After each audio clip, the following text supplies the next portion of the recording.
और शुरुआत करते हैं प्रयागराज से। इस वक्त एक बड़ी खबर आ रही है। इलाहाबाद हाईकोर्ट ने बाहुबली धनंजय सिंह की जमानत मंजूर कर ली है। 10 से जौनपुर जिला जेल में धनंजय सिंह बंद थे। दरअसल इनकी गिरफ्तारी एसटीपी प्रोजेक्ट मैनेजर अभिनव सिंह के अपहरण के मामले में की गई थी। जस्टिस रमेश तिवारी की बेंच ने अब जमानत को मंजूर कर लिया है। तो बाहुबली धनंजय सिंह को जमानत मिल गई है। इलाहाबाद हाईकोर्ट ने जमानत को मंजूरी दे दी है। 10 मई से जौनपुर जिला जेल में बंद थे धनंजय सिंह। बातचीत करने के लिए प्रयागराज से सर्वेश दुबे हमारे साथ जुड़े हैं। सर्वेश, क्या जानकारी मिल रही है? कोर्ट ने क्या कहते हुए आज जमानत दी धनंजय सिंह को? देखिए, 10 मई से बाहुबली पूर्व सांसद धनंजय सिंह बंद हैं जेल में और उनके खिलाफ जो आरोप है उसमें उन्होंने एसटीपी के प्रोजेक्ट मैनेजर अभिनव सिंघल का अपहरण किया था और उनसे वसूली का मामला सामने आ रहा था और कुछ सप्लाई का भी मामला सामने आ रहा था। और इस मामले में लाइन बाजार थाना क्षेत्र में एक मुकदमा दर्ज कराया गया था। उसके बाद ही उन्हें जेल भेज दिया गया था और इस मामले में पिछली कई तारीखें लगी थी, लेकिन चूंकि कोविड के चलते इलाहाबाद हाई कोर्ट बंद है और लगातार सुनवाई नहीं हो पा रही थी। कई बार वीडियो कॉन्फ्रेंसिंग से सुनवाई होने के चलते मामला टल गया था। 13 अगस्त को इस मामले में सुनवाई होनी थी, लेकिन आज जब ये सुनवाई हुई तो जस्टिस रमेश तिवारी की एकल पीठ ने धनंजय सिंह को जमानत दे दी है। इससे उनको बड़ी राहत मिली है। ये सूचना जब जौनपुर पहुंची है तो उनके तमाम समर्थकों में खुशी भी है और कोर्ट ने इस आधार पर उनको जमानत दी है कि जिस मामले में उन पर आरोप है, अभी तक चार्जशीट दाखिल नहीं की गई, इस आधार पर उनको जमानत दे दी गई। जी चलिए, बहुत बहुत शुक्रिया आपका सर्विस जानकारी देने के लिए। तो बाहुबली धनंजय सिंह को जमानत मिल गई है और ये उनके लिए एक राहत की खबर है।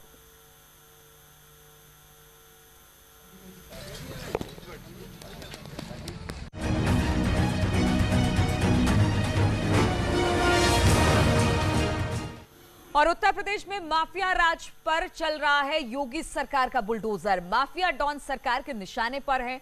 मुख्तार अंसारी के साम्राज्य पर कानून का हथौड़ा चल रहा है, तो वहीं अतीक की अवैध संपत्ति पर सरकार का कब्जा हो रहा है। योगी सरकार का मैसेज बिल्कुल साफ है, अब प्रदेश में नहीं चलेगा गुंडा राज।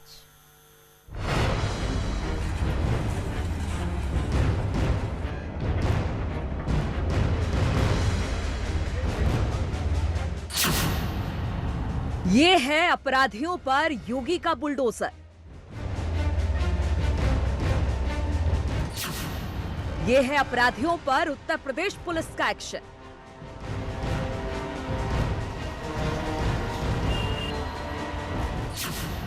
ये है अपराध के खिलाफ जीरो टॉलरेंस।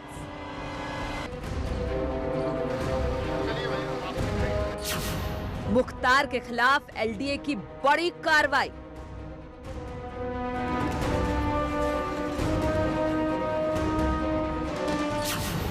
लखनऊ में तोड़े गए 2 मकान।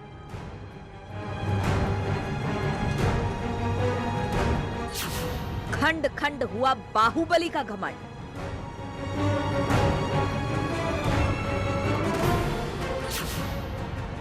अतीक अहमद पर भी बड़ा एक्शन।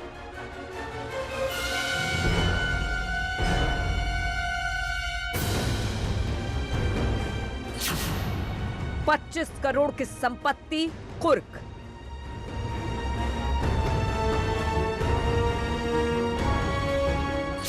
अपराधियों को योगी सरकार की वार्निंग।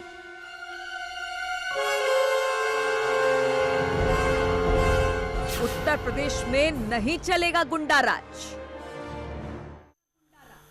तो लखनऊ में मुख्तार अंसारी के 2 घरों को जमींदोज कर दिया गया और ये दोनों घर अवैध रूप से बनाए गए थे और मुख्तार ने घरों को बेटों के नाम कर दिया था। देखिए ये रिपोर्ट। देखिए जमींदोज होती इन इमारतों को। चंद सेकंड में 10,000 स्क्वायर फीट में बनी ये 3 मंजिला इमारतें मिट्टी में मिल गई। बुलडोजर से इन्हें गिरा दिया गया। ये एक्शन है माफिया डॉन मुख्तार अंसारी के खिलाफ। ये दोनों ही इमारतें मुख्तार अंसारी की हैं, जिन्हें उसने अपने बेटों अब्बास अंसारी और उनर अंसार के नाम कर दिया था। दोनों बिल्डिंग बिना नक्शा के अवैध तरीके से बनाई गई थी, लिहाजा एलडीए ने इन्हें गिराने के आदेश दिए। गुरुवार को सुबह प्रशासन और पुलिस की टीम बुलडोजर के साथ डालीबाग इलाके पहुंची। यहाँ एक बिल्डिंग में ताला बंद था। जबकि दूसरे में एक परिवार रह रहा था। फौरन बिल्डिंग खाली कराई गई और बिल्डिंग को ध्वस्त करने का काम शुरू हो गया, लेकिन तभी कुछ लोगों ने बिल्डिंग गिराने का विरोध किया, लेकिन पुलिस पहले से तैयार थी और विरोध करने वालों को मौके से खदेड़ दिया गया। बुलडोजर से बिल्डिंग को गिराने की कार्रवाई शुरू हुई और कुछ ही देर में दोनों 3 मंजिला बिल्डिंग भर-भरा कर जमींदोज हो गई। पुलिस को अंदाजा था कि कार्रवाई का विरोध हो सकता है, इसलिए बेहद चुपचाप और तेजी के साथ पूरी कार्रवाई को अंजाम दिया गया। तमाम सामान को निकालने के बाद में अधिकारियों ने यहां ताला तोड़ा। साथ ही साथ 20 जेसीबी के साथ में अधिकारी यहां दलबल के साथ आए और पूरी संपत्ति को आप देख सकते हैं किस तरीके से जमींदोज किया गया। साथ ही साथ बड़ी बात यह रही कि तमाम मलबे को उठा करके बाहर फेंका जा रहा है कि नामो निशान नहीं, पूरी संपत्ति को पूरी तरीके से खाली कराया जा रहा है। पूरी तरीके से यहाँ पर वाहनों के साथ में पुलिस बल और आला अफसर तैयार हैं। ऐसे में देखने वाली बात यह भी है कि जिस तरीके से मुख्तार अंसारी ने अपना पूरा जाल यहां फैलाया था, सरकार ने चंद मिनटों में ही उसे जमींदोज कर दिया। मैसेज साफ है, अब उत्तर प्रदेश में गुंडा राज नहीं चलेगा। उत्तर प्रदेश पुलिस का शिकंजा मुख्तार गैंग पर कसता जा रहा है। पूर्वांचल से लखनऊ तक मुख्तार से जुड़े लोगों पर पुलिस ताबड़तोड़ कार्रवाई कर रही है। मुख्तार गैंग से जुड़े लोगों की अवैध संपत्तियां जब्त हो रही है, अवैध निर्माण गिराए जा रहे हैं।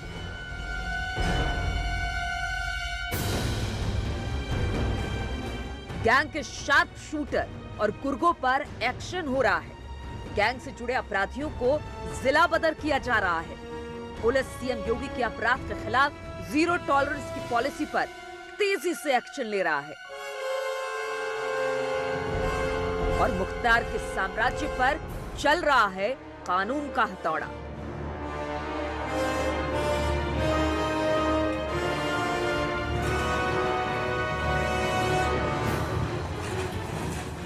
यानी अब शुरू हो गया है माफिया राजकाज। तुरंत प्रशांत पांडे, न्यूज़ 18 लखनऊ। वहीं दूसरी ओर प्रयागराज में माफिया डॉन अतीक अहमद की 25 करोड़ की संपत्ति कुर्क कर दी गई। पुलिस की टीम पूरी तैयारी के साथ पहुंची और 7 संपत्तियों को कुर्क कर दिया गया।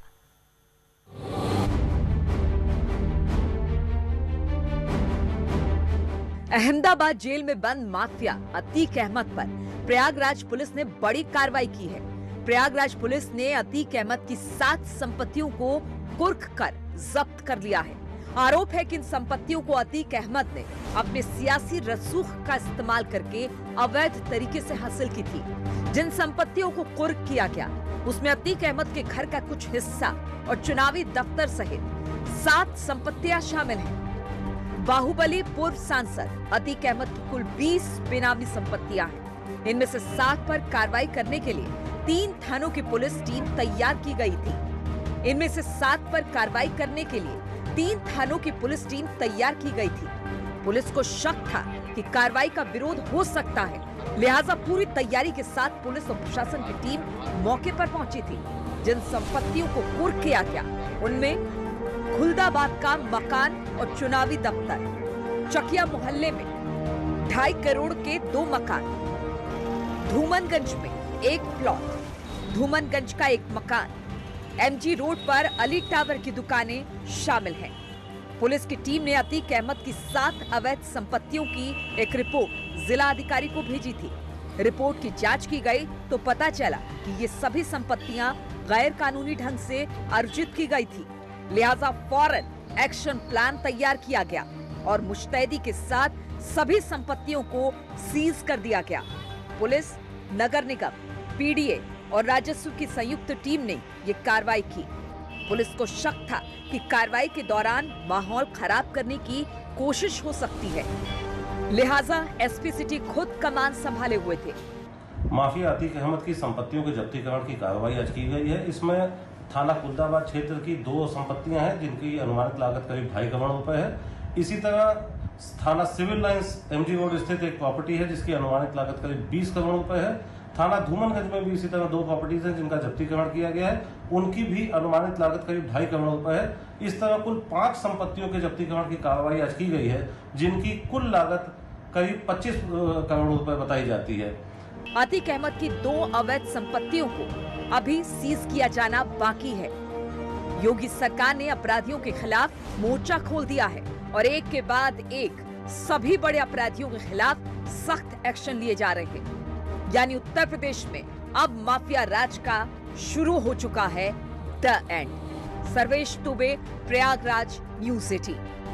और इसी पर बातचीत करने के लिए हमारे साथ तमाम मेहमान जुड़ रहे हैं, उनका तारुफ करवाते थे। अनिल दुबे आरएलडी से हैं प्रवक्ता, मेजर आशीष द्विवेदी होंगे हमारे साथ एसपी से, हमारे सहयोगी सर्वेश इलाहाबाद से जुड़ेंगे। लेकिन सबसे पहले बात हम अनिल जी आप ही से करते हैं और कुछ देर में बीजेपी के प्रवक्ता भी जुड़ेंगे, उनसे भी बातचीत करेंगे। जिस तरह से योगी सरकार लगातार जो बाहुबली है या फिर जो बदमाश है उन पर शिकंजा कस रहे हैं, उसको आप लोग किस तरह से देख रहे हैं?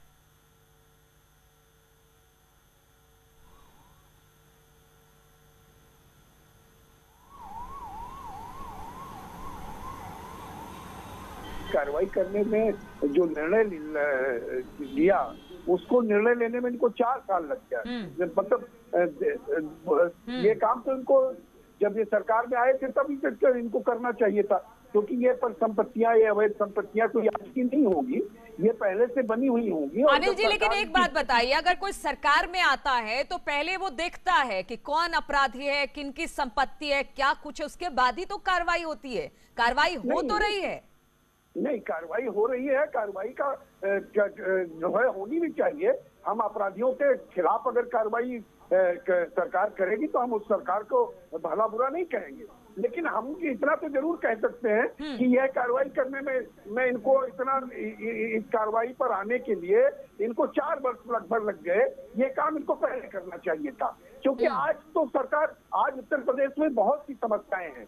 उत्तर प्रदेश में बाढ़ की समस्या है, उत्तर प्रदेश में परीक्षार्थियों की जेईई की नीट की समस्या है, उत्तर प्रदेश में बेरोजगारी की समस्या है। अब जब अन्य समस्याओं पर उत्तर प्रदेश की जनता का ध्यान जा रहा है, उत्तर प्रदेश की जनता। अच्छा अनिल जी एक बात बताइए, मुख्तार अंसारी की बात की जाए, बिल्कुल मुख्तार अंसारी की बात की जाए, अतीक अहमद की बात की जाए, ये आज से तो इस तरह की चीजें इनके लिए हम सुनते तो नहीं आ रहे थे कि हाँ ये बाहुबली हैं, ये किस तरह से अपना कामकाज करते हैं, इन पर कितने मुकदमे हैं, ये आज की बात तो नहीं है। पूर्ववर्ती सरकारों से ये सब कुछ है, लेकिन योगी सरकार में काम तो हो रहा है, इस बात को तो मानेंगे?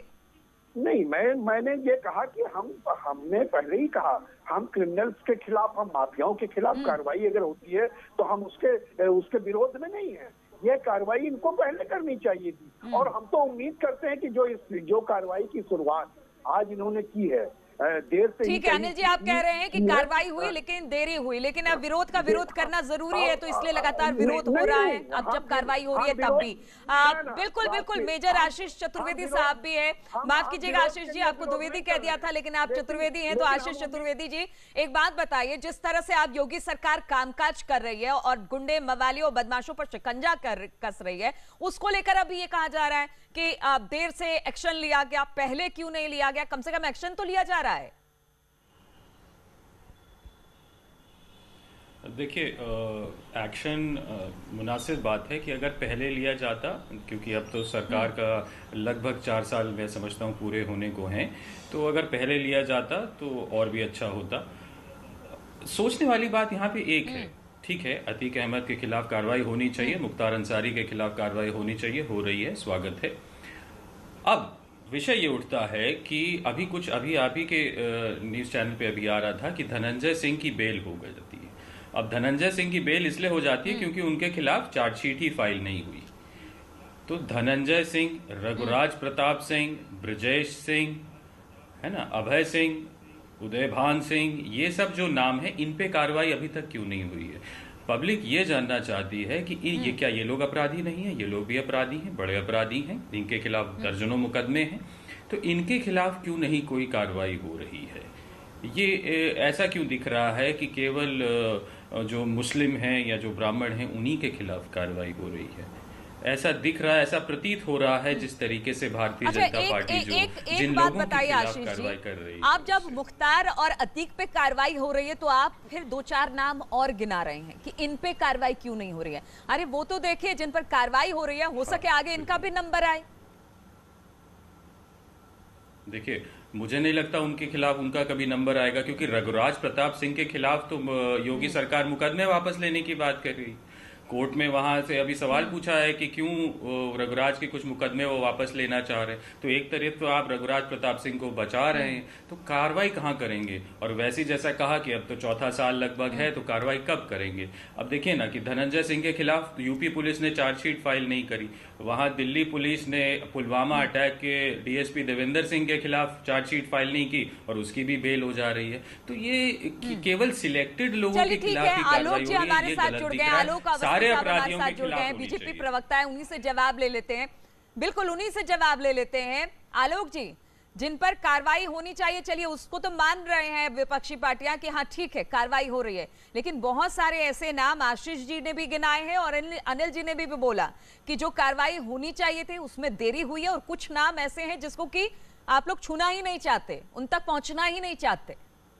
देखिए, ये बड़ी विडंबना है, जो लोग इनके सरकार में मंत्री रहे आज उनको अपराधी बता रहे हैं। अखिलेश यादव सरकार में मंत्री थे, जिनका नाम बहुत ले रहे हैं रघुराज प्रताप सिंह का, इनसे पूछिए आपकी सरकार में मंत्री थे, आपने इनका मंत्री क्यों बनाया था अगर वो अपराधी थे तो? गायत्री प्रजापति आपके विभाग में आपके मंत्री थे अखिलेश यादव के साथ में, क्यों उन्होंने जो है बच्चे के साथ बलात्कार किया, आज वो जेल में है और अखिलेश यादव ने उनको मंत्रिमंडल में बनाए रखा था। जहाँ तक कि योगी आदित्यनाथ की सरकार की बात है, योगी जी ने शुरू से जिस दिन से वो प्रदेश सरकार में आए, सबसे पहले उन्होंने जो काम किया, अवैध ऊचड़खानों को बंद कराया और इन अपराधियों के खिलाफ कार्रवाई करी है। अब तक 6,500 से अधिक जो है इनकाउंटर्स हुए हैं प्रदेश के अंदर, 125 से अधिक दुर्दांत अपराधी मारे गए हैं, 15,000 से अधिक इनामी अपराधी पकड़े गए हैं, 6,000 अपराधी घायल होकर के जेल के अंदर पड़े हुए हैं। बड़े बड़े अपराधी मुख्तार अंसारी जैसे अपराधी जो है भाग करके पंजाब चले गए हैं, पंजाब की जेल में बंद है, यूपी की जेल तक में वो नहीं बैठ रहे हैं। और इनको माननीय किसने बनाया? इन अपराधियों को, इनको माननीय बनाने का काम समाजवादी पार्टी ने किया है। चाहे मुख्तार अंसारी हो, चाहे ये अतीक अहमद हो, चाहे ये विजय मिश्रा हो, चाहे ये विकास दुबे जो मारा गया कानपुर के अंदर, ये भी समाजवादी पार्टी का। आशीष जी, डायरेक्ट आप पर आरोप लग रहा है अपराधियों को माननीयों का दर्जा दिया गया अपराधियों को आपकी पार्टी ने। देखिए अनिल जी की थोड़ी जानकारी थोड़ी दुरुस्त कर दी जाए। उत्तर प्रदेश जो है वो भारतवर्ष में सबसे ज्यादा क्राइम जो है वो उत्तर प्रदेश में है। अगर ये कोई भी व्यक्ति जो इस वक्त इस डिबेट को देख रहा है गूगल पे सर्च कर ले कि सबसे ज्यादा अपराध महिलाओं के खिलाफ या किसमें, सबसे ज्यादा उत्तर प्रदेश में है। बाकी आप जो योगी चालीसा अभी पढ़ रहे थे वो मैं सुन रहा था, अब आप जरा वास्तविक चालीसा सुन लीजिए, सच्चाई वाली चालीसा सुन लीजिए, योगी चालीसा छोड़ दीजिए। मेरी बात सुनिए, योगी चालीसा छोड़ के सच्ची वाली जो असलियत वाली चालीसा है जरा वो सुन लीजिए। सबसे ज्यादा अपराध महिलाओं के खिलाफ गैंगरेप उत्तर प्रदेश में हो रहा है। रघुराज प्रताप सिंह के खिलाफ आप मुकदमे वापस ले रहे हैं और झूठी बातें कर रहे हैं। शर्म नहीं आ रही? शर्म आनी चाहिए आपको। अरे इतनी हिम्मत, इतनी अनिल जी आप तो इतनी हिम्मत भी नहीं दिखा पाए कि जो मैंने नाम लिए उनको नाम ले लेते।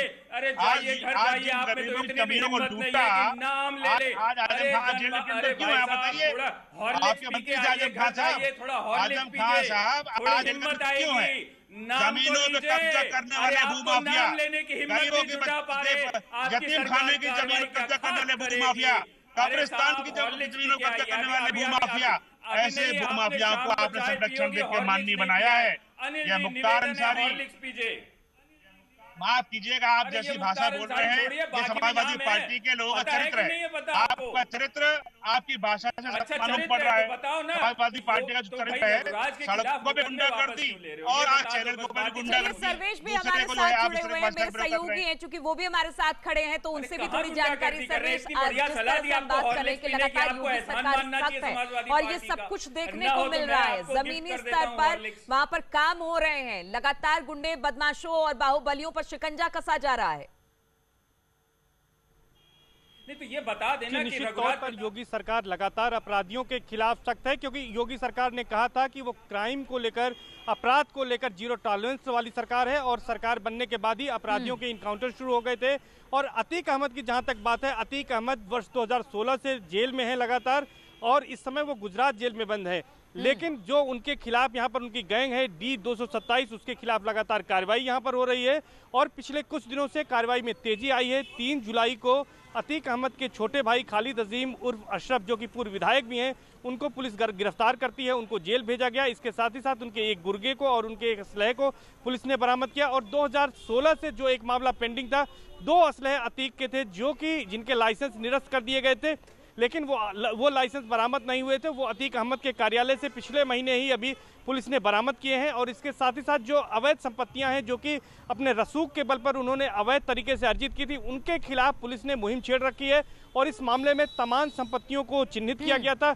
इसमें जिस तरह से हमने पहले भी बताया कि लगातार योगी सरकार कार्रवाई कर रही है, और यही वजह है कि एक एक कर गुंडे बदमाश अब सलाखों के पीछे हैं। उनकी बेनामी संपत्ति को तोड़ा जा रहा है, और ये पूरा जो एक गुंडा राज है उसको खत्म करने की कोशिश की जा रही है। बहुत बहुत शुक्रिया आप तमाम